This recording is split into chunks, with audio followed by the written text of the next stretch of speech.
மூச்சிலே தீயுமாய் நெஞ்சிலே காயமாய் வறண்டு போன வீழ்கள் வாழ்தே. காட்சி ஒன்றினை காட்டத்தான் சாட்சி சொல்லுமே பூட்டும் தான். தேசமே உயிர்த்து எழு. இனி அவருக்கு சூப்பர் ஸ்டார் இல்ல, மக்கள் தலைவர். எளிமையானவர், என் மனசு அவர் மனசு தெரியும். அவருடைய மனித நேயம் அன்பானவர். அந்த நியாயம் சூப்பர் ஸ்டார் இடத்துல இருக்கிறது. அடக்கமானவர். இதை விட ஒரு தலைவர் கிடைப்பானா?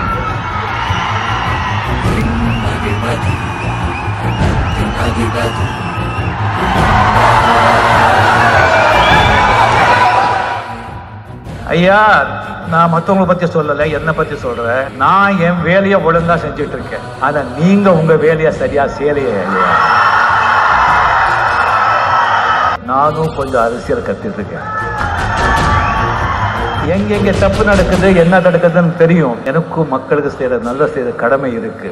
சினிமால இருந்து வர்றவங்க எல்லாம் அரசியல்ல எல்லாரும் எம்ஜிஆர் ஆக முடியாதுன்னு சொல்றாங்க. சத்தியமாக எல்லாரும் எம்ஜிஆர் ஆக முடியாது. எம்ஜிஆர் ஒரு யுக புருஷர். ஆனால் அவரு கொடுத்த அந்த நல்லாட்சி, என்னுடைய எதிரி ஏழ்மை, அந்த ஏழைகளுக்கான ஆட்சி, வேலையில்லா திண்டாட்டம், சாமானிய மக்களுக்கான ஆட்சி, லஞ்சம், ஏழைகளோட கண்ணீர், விவசாயிகளுடைய கண்ணீர், மீனவர்களுடைய கண்ணீர். இந்த ஸ்ரீலங்கையில இருந்து அகதிகளா இன்னும் அப்படியே உட்கார்ந்துருக்காங்க. இன்னும் நாட்டுமே கொடுக்காம வச்சிருக்காங்க. தமிழர்கள் சொல்றாங்க. என்ன இவங்க இதெல்லாம் தாங்க என்னுடைய எதிரி. மத்தியஸ்தர குடும்பங்களுக்கான ஆட்சி என்னால கொடுக்க முடியுங்கிற நம்பிக்கை எனக்கு.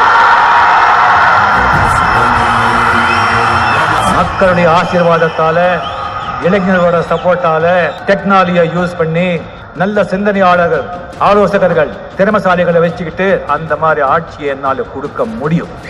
நல்ல தலைவனுக்கு வெற்றிடம் இருக்கு, தலைமைக்கு வெற்றிடம் இருக்கு. தமிழ்நாட்டுக்கு ஒரு தலைமை தேவை, ஒரு தலைவர் தேவை. அந்த இடத்தை நான் ஏற்படுத்துக்க நான் வர்றேன். ரஜினிகாந்த் அவர்கள் அரசியல் கட்சி ஆரம்பிப்பது சர்வ நிச்சயம். அவருக்கு இப்ப வந்தாலும் 20 விழுக்காடு வாக்கு உறுதி. எங்க எந்த தெருவில் வச்சு கருத்து கணிப்பு கணிச்சீங்க நீங்க?